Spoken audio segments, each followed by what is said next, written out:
nze ekintu kye nasooka okukwata nzikira nti Haruna Mbiru yagamba nti ekintu ekyansikiriza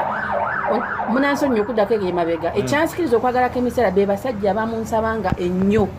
nange nendaba nti nina okukola ki omusigaza kati nze nganze omuntu omukulu anti masenze munayinza ebintu mbitegere ebintu bya laavu kitegera tewali laavu ya ddala just yali amukozesa omukuumira walimu omumutwalako so kati bw'anaatunulira buli nsobi yenna gye yakola kati bw'aba ng'akomyewo takkiriza abeere ku mulamwa nga Kenzo muwa amagezi abantu bagamba balinze mugole akoze atya anti kati oyo Kenzo kyenyinza omugamba nti kubanga nze simunenya nnyo ebiseera yalina muto ate banange tugane tukirize n'akasente akanenge gye katutabulamu ng'okyali muto badde tokayina oluusi okola ki oluusi okyankalana ate nekiranga si kyekyo nti n'oluusi ebigambo byabeeranga bingi mu mukwano ate amagezi genyinza okumuwa nga tanabafuna mugole asooka zeyo akatamba emabega yeebu asooka kuone ku nsonga eyaviirako yenere mukola ki okwawukana kimuyambe nti agenda okugenda okuleeta omugole ng'ali ready. Njagala okwebaza omulambi waffe omulungi ow'enkola ya viiri ku kata Kasavu Kanyama. Yes, challenge yaffe ebbiri zikola bulungi zitambula bulungi tuli basanyufu ni Kasavu Kanyama yawezezza 10,000 so far kitambula bulungi then enkola ya viidi eno nayo tetambudde bubi so far katuyingira omutwalo gw'abantu kitegeeza nti abantu mutuwagira ate mutwagala so mu mbeera eno twagala twadvancingemu tulete ku bantu ab'enjawulo naddala mu mbeera okuba nti muze mbatubuuza of course I Makaikoda Busa Rupi so mu mbeera eno njagadde mbeebaza okuba nti kwe mulimu gyekumiddeko so olunaku lwaleero edition ya njawulo tukitandise nga mu mbeera gye tukitandisemu tufune ku magezi oba tufune recap ya week n'abantu abagoberera ensonga nga bwe zitambula mu entertainment circles mu business ne mawulire nembatutumufu oyinza okigata mu politics music and entertainment at large so mu mbeera eno olunaku lwaleero munegatteko okuba nga nyaliriza Anti Mase nsaba abagiriko n'abagyekumireko babuuzeeko Anti Mase bannanga abagiriko abagyekumiddeko abatufudde okubeera ekyo bambi tubaaniriza nnyo amanya nga bulijjo Anti Mase Anti Mase obulamu bugamba ki? Obulamu buli fine. Obulamu buli fine ddala tukusanze wano okolawo ki Anti Mase? Nkola fashion nkola bitenje fashion family wear abagala oku maids bridal kale kantite bwentyo then training ako n'abaana abawala osobola bayigiriza okutunga ebya fashion. So Anti Mase mbumpimpi tuze tukulengera ku mitimbagano tovaako Facebook kwoli o trending abantu bakwebuzaako nnyo Anti Mase yani mu bumpimpi abantu bagala bakutegeera badde abakasoko okukola bakukyanu yafa bakumanyi bajja abamu baddemu bakweddingane. Anti Mase amanya ganga matuufu nze amunsimire Mase ndi mukyala ndi maama ate njagala nnyo abaana bawala. Then nina ebintu byenkola ebingi kwa njagala nnyo abantu abaana abawala oba basingle mothers okubako kye bafuuka. Nina foundation eyamba abaana okwayigiriza ebyemikono okutunga omuli kale fashion and design omuli hair dressing ne decorations. Then nti nsinzira nga bino bya covid tebinaba kubeerawo nina office oba home y'abaana abo wemba kumira ababeera b'ekisulo n'abadde nsangibwa mu Kinaawa Nakawuka Road. So Anti Mase njagala tutunulire omanyikiddwa nnyo ng'omuntu ku mukugu oba ku bantu abazze bagoberera ensonga za entertainment mu entertainment engeri ebintu ebitambulamu naddala mu entertainment muno tunulira politics omukoonako n'ebisigadde olunaku lwaleero atwagale tukukyaze tuwongere okuttanya tutunulira tutandike ku mbeera ya Kemisera ono alabika ng'akomyewo Kemisera amagezi kigomwana era ensonga eno ey'okudda kwa Kemisera ogitunulira otya gwe ng'omukubi wa tooki mu entertainment? Nze ensonga ya Kemisera kyenyinza okugamba nti ndi wa mukisa kubanga era nze nzize nga muwagira era ne ku nsonga ezaaliwo nayogerako ku nsonga za Kemisera ndi musanyufu nnyo kuba nali nnumwa nnyo okulaba ebyo byonna byamutuukako so kati ndi musanyufu okulaba nti at least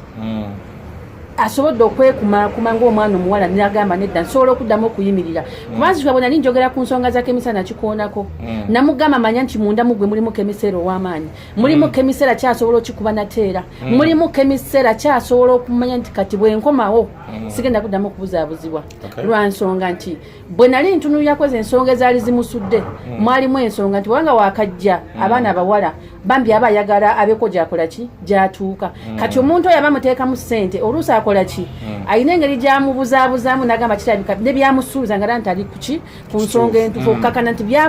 byamutaddemu ate alaba mukkiririzaamu nnyo kubanga bwe nzirako emabega nze ekintu kye nasooka okukwata nzigula nti Haruna Mbiru yagamba nti ekintu ekyansikiriza munansonyi okuddako emabega ekyansikiriza okwagalako emiseera be basajja abamunsabanga ennyo nange nendaba nti nina okukola ki omusigaza kati nze nga nze omuntu omukulu anti masenze munayinza ebintu mbitegeera ebintu bya laavu kitegeera tewaali laavu ya ddala just yali amukozesa omukuumira walimu omumutwalako so kati bw'anaatunulira buli nsobi yenna gye yakola kati bw'aba ng'akomyewo takkiriza abeere ku mulamwa kyekintu kyenjagala so mukomawo kwa emisera toyagala abeere mu mbeera yakuba nti abuzaabuzibwa omwami yenna njagala nti bwe guba mulimu gubeere mulimu afokasinge ku kirooto kye watya wevaayo omwami ng'ayagala mutekamusente ate nga nera ayagala kuba mwami nga Haruna bwe yali nze tekiba nze nga nze ngamba kati saawa zino aba apapye kubanga n'ebiwundu sikiwa nti byawonedde ddala alina osooka okukiwaamu obudde ate kati n'obukwakulizo bubeere bukakali kubanga nze manyi nti omuntu akwagala sapootinga ebirooto byo mpolampola ne bw'omugamba nti womanyi nti onjagala tusooke tutambule ebyo ebyalavu bijja tusanga mu maaso myaka ng'etaano nga tulina we tutuuse omuntu waba akwagala asobola oyimirira abenaku zino anti masa abatadduse abenaku zino nga bannaku lumu bbiri abatadduse kati munaye mulimu abagumikiriza omuntu adduka olwako mugambye yaba si wuwo naye omuntu owuwo nga wulira nga alina akwagala asigala nga bwali oyagala kino ekintu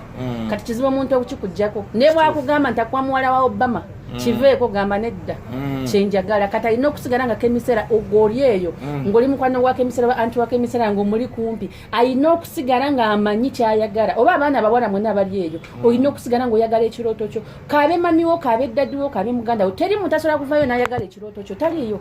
gwe kennyini gwolina okukiwa omukwano ogusinga kikuyamba okukiwanirira teri muntu asobola kikuggyako kubanga buli bwoba olina gy'otuuka ebikemo bibeera bingi n'ekintu nesitaani eba ng'ekulwanyisa okuza wansi wali tuva mu famire nga munange zakutetenkanya kati ekintu ekyo kibayo nga kirondoola gweoyitawo otya ofuna otya ssente abayimbi abakyala abato ng'abafaananako nga kemisera nga talina ssente naye ng'afunye katugeze manager ng'atunulira mu mbeera eyo babeesonyiwe oba bagende nabo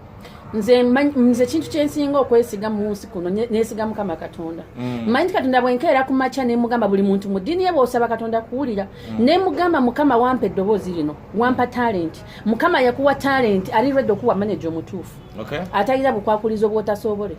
nze mugamba nti guma kujjako nti sigala ng'olumba buli muntu gw'omanyi nti asobola okumanaginga mutuukirire mugambe ekirooto kyo asobola okusapootinga nga takoze eki nga takukalubiriza ge magezi gembawa senga nga tuva ku nsonga kemisera tugiwunzika njaga tutunuulire senga mu mbeera lunaku lwayo tukunoonyezako nga tutanya neera watunyonyedde kuba nti twagala tukube ettooki mu mbeera Brian White Foundation egamba okuba nti erabika okuba nga yasaanyeewo oba nga tekyali ku mulamwa amazima gali nti ze sijja kulimba bwombuuza ku nsonga eyo nze mpulira nga nze ng'omuntu kyankoze bubi nnyo lwa nsonga nti nze Brian White bw'abeera mu Uganda abanga mwana ate n'emyaka gye sijja emikulu nnyo bw'abanga alina ensobi ze yakola ku foundation ye nga tebannabagisiba ebisinga byonna yabikoleranga mu kamera onfuna mukwano ate kisinga okunnuma ku nsonga eyo nti yabikolanga ate nga ne gavumenti emuwadde obukuumi kati yamenyerangawo amateeka kate ng'akola ki ate nga bamukuuma onfuna mikwano so ekyo kiraga nti mutuufu nga bize mbiwulira nti waliwo amaanyi amalala gali emabega kuba bw'aba yakeera ku makya nagulawo foundation ebintu ebitaalimu abantu abaliyeeyo abamanyi amateeka ga foundations balina okuvaayo batusomese bakubuyite bagambe naye kino ekintu kyokola si kirungi kubanga nalabye nga ebintu bye babadde bamunenya bagambye nti yeetanga sente naziteeka ku meeza wabeerangako abasirikale lwaki tebamuyitangako olwenkya ne bamugamba munaye tokiddamu kimenya amateeka ga foundation yo kubanga nze manyi nti yandikirese kubanga foundation akola ki ajagala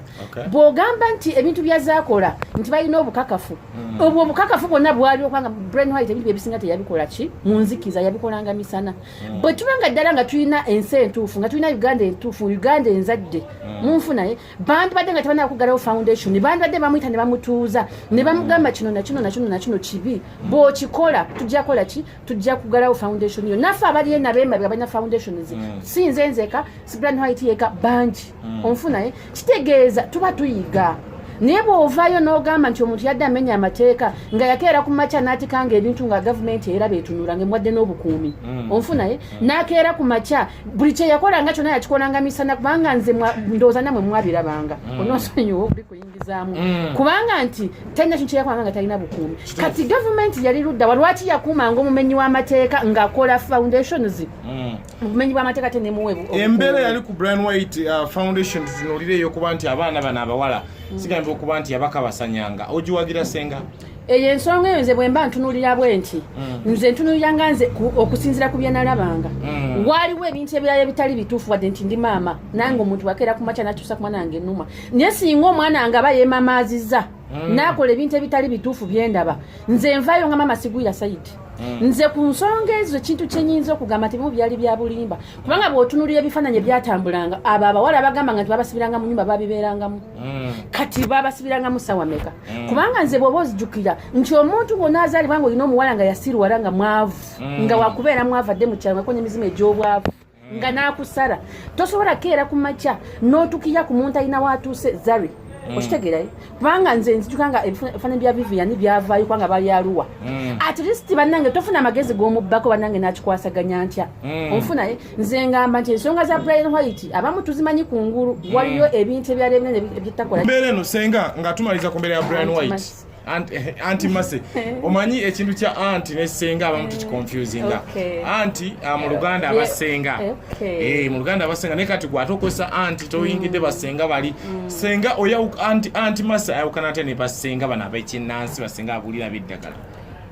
byawukana nnyo lwa nsonga nti nze nga nze sibikiririzaamu first ekirala nze nga nze ekyo kyendi kyekyo ndi anti yayagala okitwala nti senga kisooke bwe kibanga muganda bwe kiri fine naye nze byendawukanamu ebyo sibigendamu nze ndi anti abulirira abaana bawala abulirira abantu abali mu buzibu akansolinga abantu okitegeeraye relationships nti oluusi embeera eganje oluusi business olaba ekuyuuga onfunaye olina kyeweetaaga kubanga ebintu ebisinga birinamu experience bantu bangi benzije mu bulumi maka mangi agazzeewo kale ebintu bingi byenkoze nga nze nga anti nga siri ebyo byakugaba ddagala byaki senga njagala tukwate ku bufumbo bwa couples no bbiri wamanga tube nga tuwunzika obufumbo bwa Rema Namakula ne Dr. Hamza Sebunya abasinga babutunuulira nga butagenda kuwangaala kuba tokyawo senga omumanyi munange ebintu ebisinga abantu betulina baliwo okwogera naye nze ebintu by'omukwano mbiyita sanyusa mutima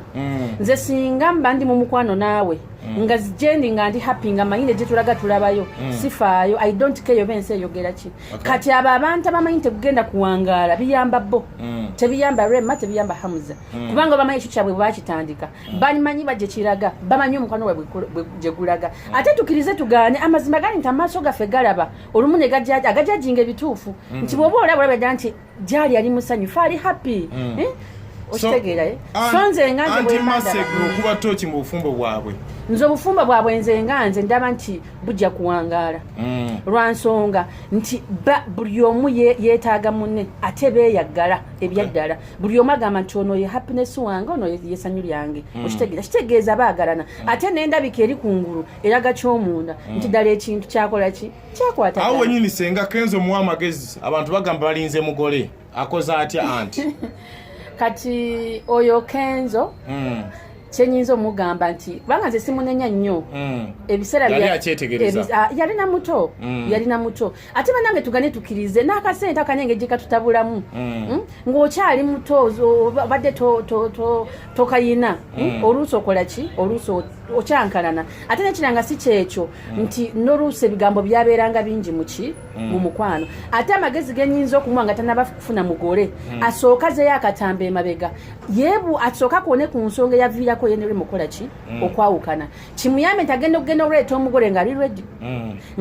nga tumaliza embeera ya Kenzo nje nga tutunulira kapo gyenkuwa esemba gyentunuulira eya mwana muwala Sasha Brighton ne Herbert Shonga gitukubiremu tooki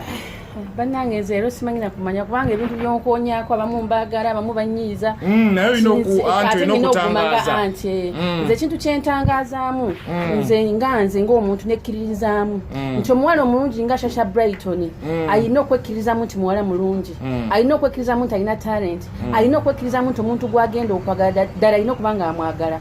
Balekerawo okukola obwo obufumbo bwa kawundo kakuba eddirisa. At least omwami aboneeboneko ne binaagaana eyo mu maaso naye at least nga akwesiza ekitiibwa mu bazadde, naye at least nga olabira ddala nti ebintu byakola liseriyasi okola ki okumaliriza tutunulire abantu abatutumufu abatannaba kuyingira bufumbo. Njagala tutunulire abayimbi nga Shiba Kalungi, Spice Dana, mponna ng'obanzingidde wamu, Lydia Jasmine tumulaba abapepeya ne Fikfa Maika. Then ne mu industry tutunulire abakyala abalungi abatannaba kubanga bava ku mudaala, Badana na Batanzi, Florence Nambija, abakyala bangi abatannava ku mutindo. Abaana bano bubaka kibowa abaana bano abakyala abalungi abo we batu benkoonyeeko. Nze manyina kugambye nti ebintu by'okwagala bya love relationships n'obufumbo nze bitasanyusa mutima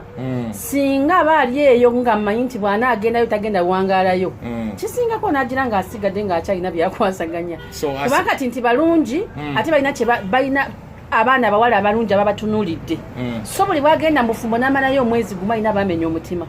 buli bwagenda mu bufumbo nga teyeetegese ye ng'ayagala kikola bukozi nti lwakaba tebagala afumbirwe nga tali ready agenda baako abaana bamenya omutima batyo obufumbo so kisingako nti n'akola ki n'aguma n'akikola ng'ali ready naye munange mugira mukikwasaganye balindalinako singa nga tunzika anti tujja kuba tuwongera okufuna mu maaso eyo nga tunzika obubaka kibwosembya eri abalabi abandi akadde okufuna advice bakufuna batya ku mutimbagano. Abasobola okwagala okufuna advice yange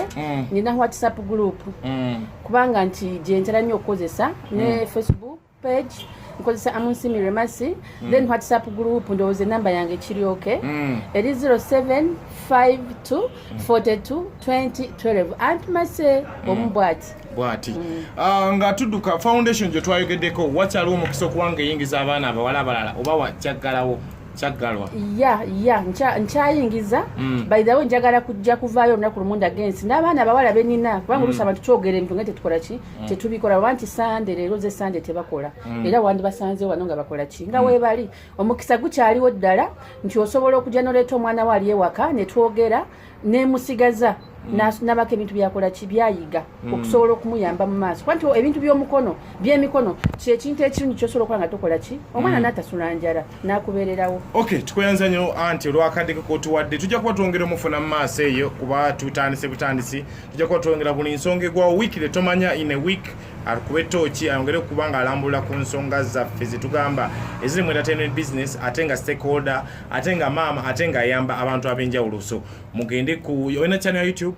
sinabagigulawo nejja kujja maaso ne page ye mugende mukinoonye ne ku WhatsApp number mukoneko tube nga tutambula mpolampola ngeri okuba nga tuwa advice. Thank you so much kona mukadaako subscribinga channel yaffe enkola video tongere kuba nga tukikuba tukiguse tuyingire emiggo 2-5 twambuke tube nga so tubagala nnyo Elijah Point of Stigma mu Sudan abadde waawo team ABPR Elijah Bukenya abadde waawo ku kamera nga kikwasaganya so katotole mbwetiti